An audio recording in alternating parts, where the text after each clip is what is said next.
Welcome to Chillin' 101. We hope this video helps. You begin by unlocking and duplicating the background so every change is reversible. Next, pick Quick Selection or Select Subject and sweep over the object to capture most edges. You want a rough but complete selection now. Then click Select and Mask and switch the view to Overlay so you see the silhouette clearly. This reveals hair, gaps, and hard transitions.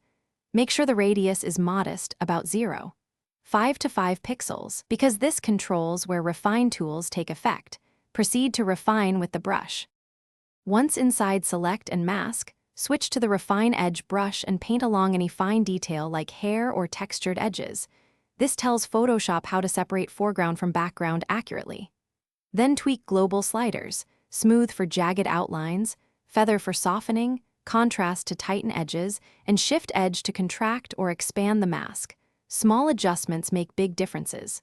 If color fringing remains, enable Decontaminate Colors and Output to New Layer with Layer Mask, so you preserve originals while removing background artifacts.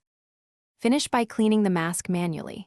Select the layer mask and use a soft brush, black to hide, white to reveal, refining small errors that automatic tools miss. Then add a neutral replacement background to check edge blending. If edges look too soft or harsh, apply a levels adjustment to the mask to increase contrast and crispness.